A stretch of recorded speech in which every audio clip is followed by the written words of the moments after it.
اللہ کے رسول فرمایا کہ اس نے چوری کی، یہ چور کی پوری سزا اس کو ملے گی.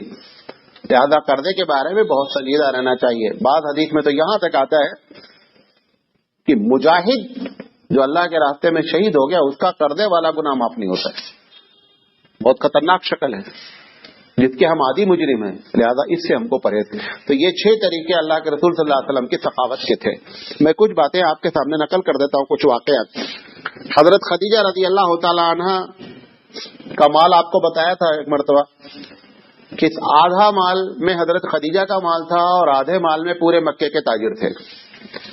نبی کریم صلی اللہ علیہ وسلم سے جب شادی ہوئی حضرت خدیجہ کی، اس کے بعد سے لے کر کے آپ صلی اللہ علیہ وسلم 51 سال تک خدیجہ کے ساتھ رہے. 25 سال میں آپ کی شادی ہوئی ہے اور 51 سال آپ کی جب عمر پہنچی ہے تو خدیجہ کا انتقال ہوا ہے. تو تقریباً 26 سال حضور کے ساتھ رہی وہ. اس 26 سال میں اللہ کے رسول صلی اللہ علیہ وسلم کو پورا پاور آف اٹارنی حضرت خدیجہ نے دے دیا تھا کہ آپ جیسے چاہیں ویسے مال خرچ کریں. کتنا اللہ کے رسول نے خرچ کیا کہ جب ہجرت کرنے کا موقع آیا تو جو اونٹنی پر ہجرت کرنے کے لیے جانے والے تھے وہ اونٹنی ادھار خریدی گئی ہے. ابو بکر صدیق رضی اللہ تعالیٰ عنہ نے اپنا پیسہ دے کر کے، حالانکہ حضرت ابو بکر نے کہا اللہ کے رسول میری طرف سے گفٹ ہے، انہوں نے کہا نہیں میں اس کا تم کو پیسہ ادا کروں گا، اور بعد میں آپ نے پیسہ ادا کیا. تو پوری جتنی دولت تھی اس 26 سال میں اللہ کے رسول صلی اللہ علیہ وسلم لٹا کر کے یہاں سے مدینہ گئے تھے. جب مدینہ آپ گئے ہیں یہاں سے تو آپ کے پاس کچھ نہیں تھا. تو سخاوت اس حد تک اللہ کے رسول صلی اللہ علیہ وسلم نے مکے میں کی، جبکہ وہاں پر حکومت نہیں تھی، حالات بہت ٹھیک تھے لوگوں کے. اس کے باوجود حضرت خدیجہ رضی اللہ تعالیٰ عنہ نے اسی بنیاد پر کہا تھا جب اس نے فرمایا کہ مجھے ڈر ہے جب غار حرا سے واپس آئے کہ ایسا ہے مجھے تو لگتا ہے میں بڑا خوف لگ رہا ہے. تو حضرت خدیجہ رضی اللہ تعالیٰ عنہ نے جو جملہ فرمایا تھا، کہا تھا انک تحمل الکلہ، آپ پریشان حال لوگوں کا بوجھ اٹھاتے ہیں، غریبوں کی مدد کرتے ہیں، اللہ آپ کو کیوں ہلاک کرے گا، آپ کیوں گھبرا رہے ہیں. تو حضرت خدیجہ نے جو بات کہی تھی اس بات میں بھی آپ کی سخاوت کی بات تھی کہ آپ اس طریقے سے سخاوت کرتے ہیں. غزوہ حنین کا واقعہ ہے، 6000 لوگ پکڑے گئے غزوہ حنین میں. پہلے تو بڑی خطرناک جنگ ہوئی. اس میں بھی وہی کہانی دہرائی گئی جو عہد میں آگے آئے گی کہانی یہ پوری. بہرحال آخر میں اللہ کے رسول صلی اللہ علیہ وسلم قابض ہو گئے اور بنو حوازن کے لوگ تھے، 6000 لوگ قیدی پکڑے گئے، سب کو لے کر آ گئے مدینہ. منمے میں ایک قیدی تھے جنگ بدر میں 4000 روپے لیے گئے تھے، 4000 روپے لے کر کے چھوڑے گئے تھے. 6000 قیدی سے اگر 4000 روپے لیے جائیں تو تقریباً جو ہے وہ 2,40,00,000 درہم ہوتے ہیں. کتنے؟ 2,40,00,000 درہم ہوتے ہیں. وہاں سے کچھ لوگ آئے اور انہوں نے اللہ کے رسول سے کہا کہ ان کو آپ معاف کر دیں، ہم لوگ اسلام کے خلاف کوئی کارروائی نہیں کریں گے. اللہ کے رسول نے 6 کے 6,000 کو معاف کر دیا. حالانکہ جس وقت یہ معاملہ ہوا ہے اسلامی حکومت کے پیسے کی سخت ضرورت تھی اور 2,40,00,000 بہت ہوتا ہے. اس وقت کا 2,40,00,000 آپ اندازہ کریں. اللہ کے رسول صلی اللہ علیہ وسلم نے سب معاف فرما دیا اور کہا ان کو لے کر کے جاؤ. حضرت عباس رضی اللہ تعالیٰ عنہ نے ایک مرتبہ نبی کے صلی اللہ علیہ وسلم حضور کے چچا ہیں کہ جب مدینہ آئے تو اللہ کے رسول صلی اللہ علیہ وسلم سے انہوں نے کہا کہ میری حالت بڑی خستہ ہے.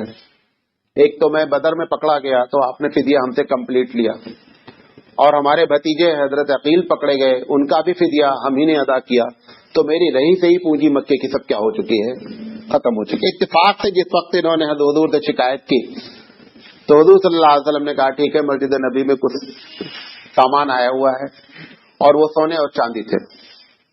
حضرت بلال رضی اللہ تعالیٰ نے کہا کہ ان سے کہے تو جتنا اٹھا سکے اٹھا لے جائے. اب یقینی بات ہے سونا چاندی انہوں نے باندھ دیا گٹھر جتنا باندھ سکتے تھے. اب اٹھا رہے ہیں تو اٹھ نہیں رہا. حضور آدم کے پاس آئے کہ اللہ کے رسول آپ ذرا ہاتھ لگا دیجیے، اٹھا دیجیے. حضور کا میں ہاتھ نہیں لگاؤں گا. کیوں؟ یہ تمہاری لالچ پہ ڈیپینڈ کر رہا ہے. میں ہاتھ نہیں، جتنا تو میں نے تم کہا تھا اتنا اٹھا تو اٹھاؤ، تم باندھ دیے اتنا کہ اٹھا بھی نہیں پا رہے ہو، میں نہیں اٹھاؤں گا. کہا اچھا کسی صحابی کو حکم دے دو کہ میری مدد کر دیں اٹھا لیں. انہوں نے کہا میں کسی صحابی سے بھی نہیں کہوں گا.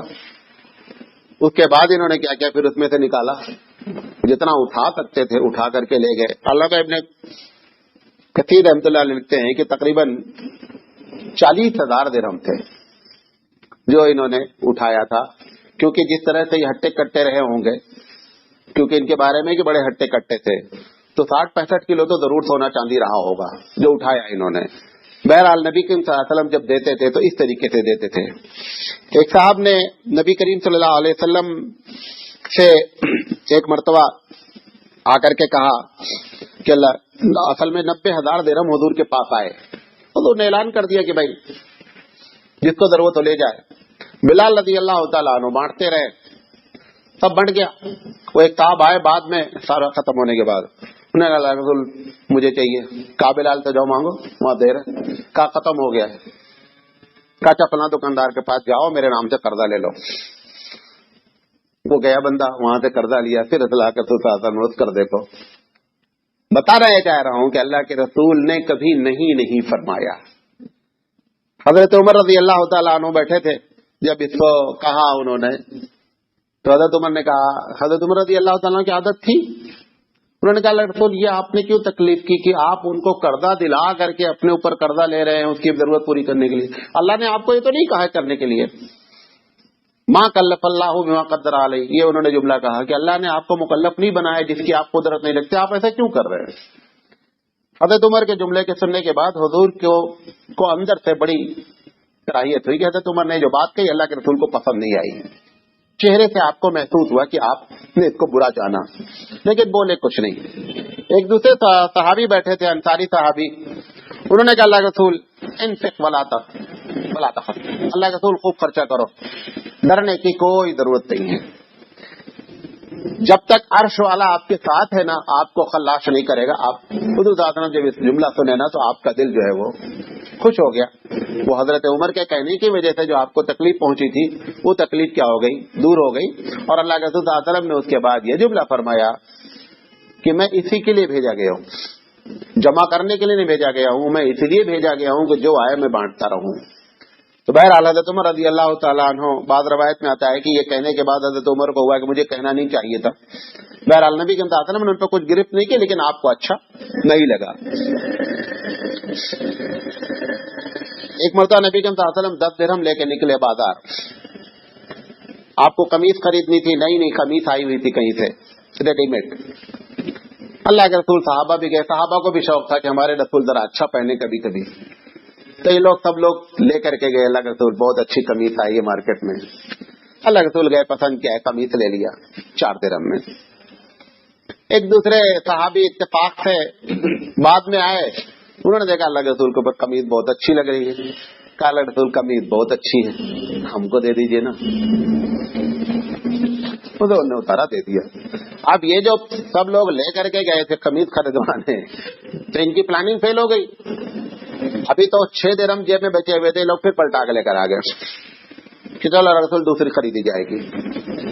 بہرحال اللہ کے رسول نے دوسری خرید لی، خیر پہن لیا. ان کو صحابہ نے ان کو کہا کہ تمہیں یار ایک ہی تو قمیص خریدا، وہ بھی تم مانگ لیے. اس نے کہا بھائی مجھے برکت کے طور پہ چاہیے تھا، لہٰذا مجھے لے لیا میں نے. بہرحال یہاں سے نکلے تو ابھی گھر نہیں پہنچے تھے، مسجد نبوی کی ایک عورت جو ہے لونڈی تھی، رو رہی تھی کھڑی. اللہ کے رسول گزرے تو اللہ کے رسول نے کہا کہ پوچھو کیوں رو رہی بچی، کیا پرابلم ہے اس کو. تو اس کو جو ہے پوچھا اللہ کے رسول نے کیوں رو رہی ہو. کہا میرے مالک نے مجھے بھیجا تھا سامان لینے کے لیے 2 درہم لے کر کے، اور وہ راستے میں کہیں گر گیا، اب میں کیسے واپس جاؤں، مجھے بہت مارے گا. 2 درہم جن کے پاس بچے تھے، 4 کے 2 لیے خریدے تھے. انہوں نے فرمایا چاہیے 2 درہم لے لو، جاؤ مالک سے بتانے کی ضرورت نہیں ہے اور جاؤ سامان خرید لو. وہ سامان خریدا. اللہ کے رسول صلی اللہ علیہ وسلم تھوڑی دیر ٹھہرے رہے کہ چلی جائے. پھر وہ آ کر رونے لگی. انہوں نے کہا آپ کیا معاملہ بھائی. کہا میں اتنی دیر کر دی ہوں کہ اب اس پر مارے گا وہ مجھے کہ اتنی دیر تک تم کہاں تھی. انہوں نے کہا چلو تمہارے گھر تم کو چھوڑ دیتے ہیں. خیر نبی کے صلی اللہ علیہ وسلم گھر پہنچے. وہ صحابی تھے جن کی یہ لونڈی تھی، وہاں پہنچے. اللہ کے رسول نے دروازہ کھٹکھٹایا، السلام علیکم. وہ سنے لیکن بولے نہیں. پھر اللہ کے رسول نے کھٹکھٹ کیا، السلام علیکم ورحمۃ اللہ وبرکاتہ. وہ پھر نہیں بولے. تیسری مرتبہ پھر اللہ کے رسول صلی اللہ علیہ وسلم نے سلام کیا, وہ بھاگ کر کے آئے. کہا کیا بات ہے؟ ارے آپ ہیں. کہا پہلی مرتبہ نہیں سنے تھے کیا؟ کیا سنا تھا. کہا پھر بولے نہیں آپ. کہا میں تو آپ کے منہ سے برکت کی دعا نکل رہی ہے تو کئی مرتبہ نکل جانا, تیسری مرتبہ تو آپ واپس ہو جاتے, اس سے پہلے ہم نے پہلے کے لیے آ جائیں گے ہم, اس لیے ہم 2 مرتبہ تو خاموش رہے کہ آپ ہمارے اوپر برکت کی دعا کر رہے ہیں, السلام علیکم ورحمۃ اللہ وبرکاتہ. تو نبی کے ایک جملہ جو ہے وہ بڑی اہمیت کا حامل ہے. تو انہوں نے فرمایا, انہوں نے پوچھا اللہ رسول ہمارے دروازے پر آپ بغیر اطلاع کے کہ ہماری خوش قسمتی. کا خوش قسمتی کی بات نہیں ہے, یہ بچی رو رہی تھی, اس کو تم نے بھیجا تھا, ڈر رہی تھی, اس لیے میں اس کو چھوڑنے آیا ہوں. وہ صحابی نے کہا اللہ کے رسول آپ اس کو چھوڑنے آئے اس وجہ سے, لہٰذا آج سے یہ آزاد ہے, یہ بچی آج سے آزاد ہے. اس نے جو کچھ بھی کہا ہے اس کی میں غلطی اعتراف کرتا ہوں, اور بچی آج سے آزاد ہے. تو نبی کریم صلی اللہ علیہ وسلم نے کہا اس 10 درہم کے بارے میں کہ اللہ نے بڑی برکت دی. دیکھو 10 درہم میں ایک لونڈی آزاد ہو گئی, اور 10 درہم میں 2 آدمی کیا کر لیے, قمیض بھی پہن لیے. سمجھے نہیں؟ تو نبی کریم صلی اللہ علیہ وسلم کی عادت مبارکہ اس طریقے کی تھی. ایک مرتبہ ایک صحابیہ نبی کریم صلی اللہ علیہ وسلم کو بہت چاہتی تھی, تو یہ ہاتھ کے کام کرتی تھی, چادر وادر پہ کڑھائی وڑائی پر. تو انہوں نے ایک بڑی خوبصورت چادر اللہ کے رسول کے لیے بنائی اور لے کر کے آئی. اللہ کے رسول میری دلی تمنا ہے کہ آپ اس کو استعمال کریں. تو حضور صلی اللہ علیہ وسلم نے اس کو تہبند کے طور پر استعمال کیا. باہر پہنچ کے نکلے, ایک بدو آ رہا تھا. اس نے دیکھا کہ اللہ کے رسول بڑی جاندار چادر ہے, یہ ہم کو دے دیجیے نا آپ. اللہ کے رسول صلی اللہ علیہ وسلم نے کہا اچھا. پھر آپ واپس چلے گئے گھر, گئے دوسری اپنی چادر پہنی اور اس کو خوب تہ کر کے لا کر کے اس بدو کے حوالے کیا. اب وہ جو صاحبہ تھی ان کو تو لگا کہ یار ہم تو حضور کے لیے دیے تھے, تو کہا کہ بھئی تم کو نہیں مانگنا چاہیے. تو لوگوں نے الگ لے جا کر اس کو سمجھایا کہ یار تم کو نہیں مانگنا چاہیے, تم کو معلوم ہے کہ اللہ کے رسول سے جو چیز مانگ لی جاتی ہے آپ دے دیتے, پھر بھی آپ مانگ لیے. میں کہا مجھے چادر کی ضرورت نہیں, مجھے اپنے کفن میں ایک چادر چاہیے تھا, وہ اللہ کے رسول کے استعمال والی چادر مجھے نظر آ گئی, میں اس لیے لے لیا. اب وہ صحابیہ نے جب حضور یہ انہوں نے بتا دیا, خیر صحابہ خاموش ہو گئے. نبی کریم صلی اللہ علیہ وسلم نے اس عورت کو رکھنے کے لیے سوچا کہ بازار سے ایک چادر خرید دی جائے اور یہ ان کو دے دی جائے, اور وہ چادر ہم استعمال کر لیں تاکہ اس عورت کا دل نہیں ٹوٹے. حضور اعظم یہ پروگرام بنا رہے تھے کہ اتفاق سے یہ بندہ لے کر کے گیا, اس کا انتقال ہو گیا. قبل اس کے ہے کہ وہ دوسری چادر اللہ کے رسول کو ریپلیس کرتے, اس سے پہلے بندے کا کیا ہو گیا, انتقال ہو گیا. وہ چادر اسی کے کفن میں استعمال ہوئی. تو اس طرح اللہ کے رسول صلی اللہ علیہ وسلم کی سخاوت تھی. حضرت جابر رضی اللہ تعالیٰ عنہ کا ایک واقعہ ہے کہ جابر رضی اللہ تعالیٰ حضور کے ساتھ ایک جنگ میں واپس آ رہے تھے, تو اونٹ بڑا ان کا ڈھیلا تھا. اب بار بار پیچھے ہو جائے سارے صحابہ, پھر رکے, پھر یہاں میں. ایک مرتبہ اللہ کے رسول نے پوچھا کیا چکر ہے یار جابر, کیا چکر ہے؟ رسول یہ صاحب لیدڑ قسم کا اونٹ ہے, چل ہی نہیں رہا ہے. حضور 2 روایتیں آتی ہیں. حضور تعالیٰ نے کہا اس کو بیٹھا لو, اونٹ کو بیٹھا لو. حضور نے اپنے اونٹ کو بٹھا کر کے اس کی پیٹھ پر مارا. ایک روایت میں یہ آتا ہے. دوسری روایت میں یہ آتا ہے کہ اللہ کے رسول کے ہاتھ میں چھوٹی سی چھڑی تھی, اس چھڑی سے اونٹ کو کیا کیا انہوں نے, تھوڑا سا 2-4 لگایا. اب صاحب وہ اونٹ شروع ہو گیا, اب اتنا تیز چلنے لگا کہ یہ سب اس کے سب پیچھے, یہ آگے, اور وہ لاکھ روک رہے ہیں لیکن اونٹ جو ہے وہ تیز جا رہا ہے. حضور اعظم نے فرمایا کہ جابر بہت تیز چل رہا ہے. وہی اونٹ ہے, وہی اونٹ اللہ کے رسول, کیا بیچو گے؟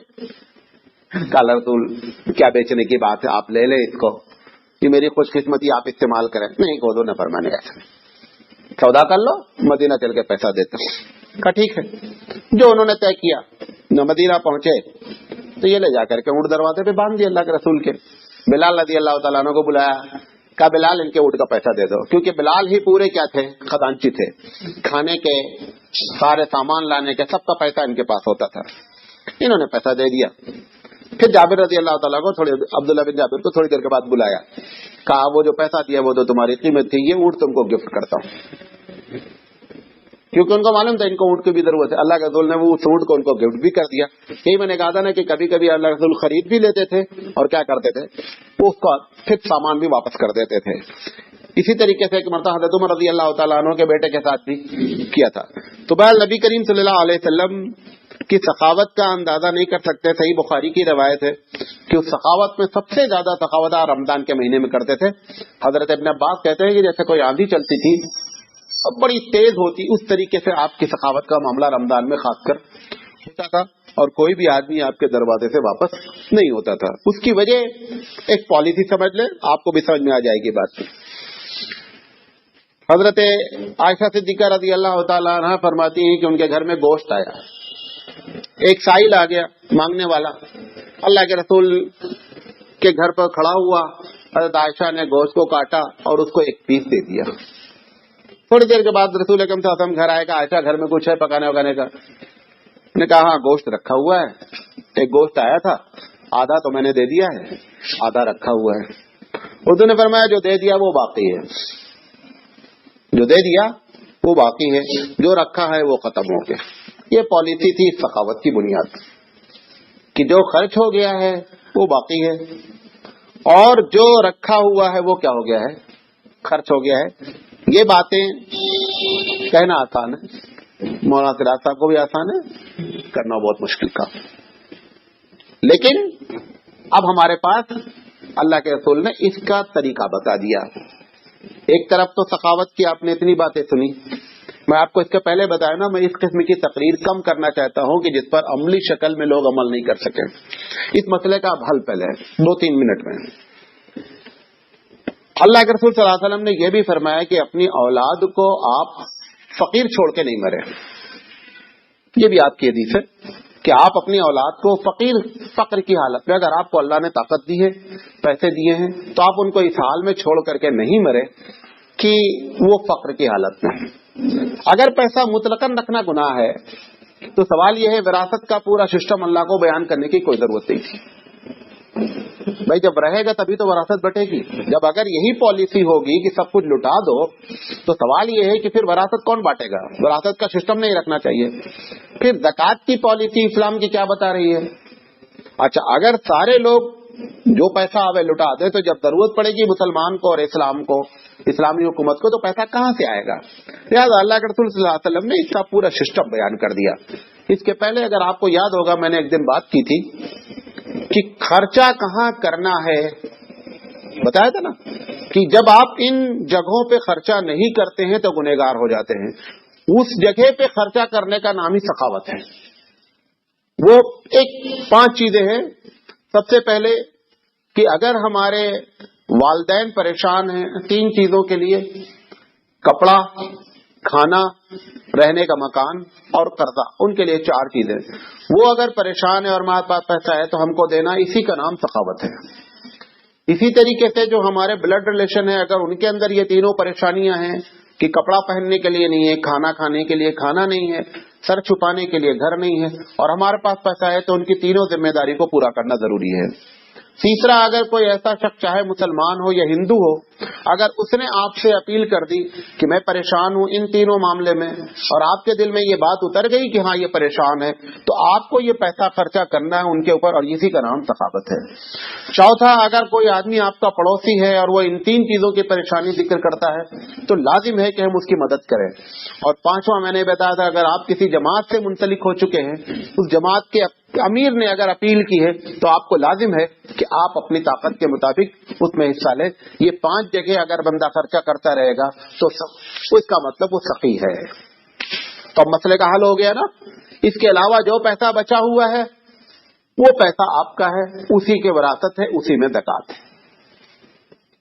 دوسری بات جو میں نے آج آپ کے سامنے میں رکھنا چاہ رہا تھا وہ اللہ تعالیٰ کی بہادریت، اللہ کے رسول صلی اللہ علیہ وسلم کی شجاعت ہے.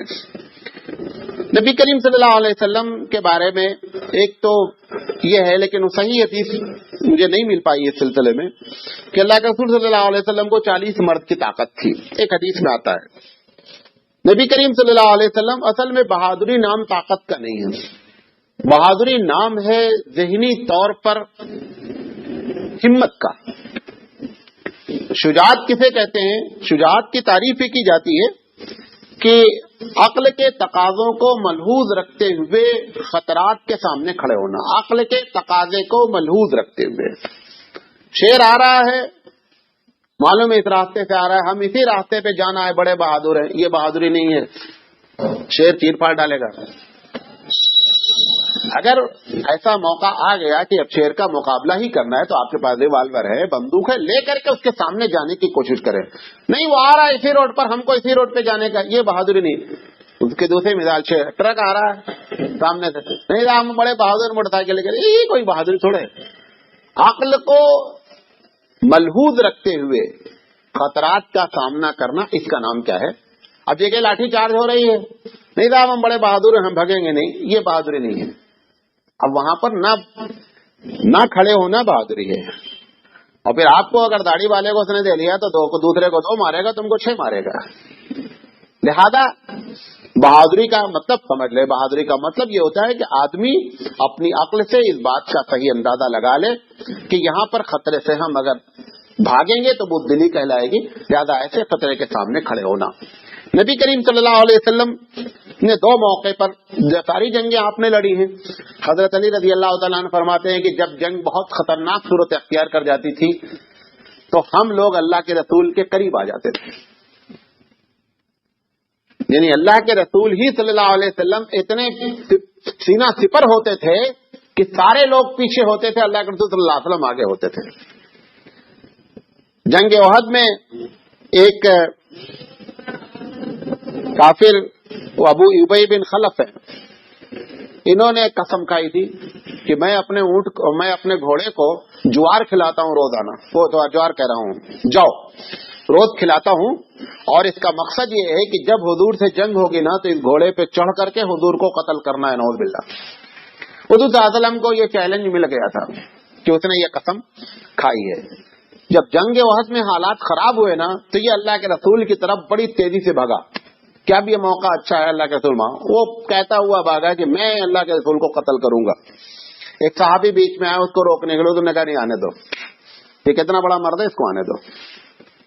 حالانکہ وہ ایسی لوکیشن سے آ رہا تھا کہ دوسرے صحابہ اس کو اٹیک کر کے ختم کر سکتے تھے. حضور نے فرمایا نہیں, اس نے چیلنج کیا نا, اس کو آنے دو. نبی کریم صلی اللہ علیہ وسلم کے قریب آیا. نبی کریم صلی اللہ علیہ وسلم نے ایک صحابی سے چھوٹا سا برچھا لیا اور برچھا پھینک کر کے مارا. برچھا یہاں سے ہلکا سا خراش لگاتا ہوا نکل گیا, کوئی زیادہ نہیں, تھوڑا چھوٹا سا لگا تھا. یہ چیخنا چلانا شروع کر دیا, بھاگا. تو وہ جب اپنے گروہ میں پہنچا تو لوگوں نے کہا ذرا سے مارا ہے, خراش لگی ہے, اور تم اتنا واویلا مچائے ہوئے ہو.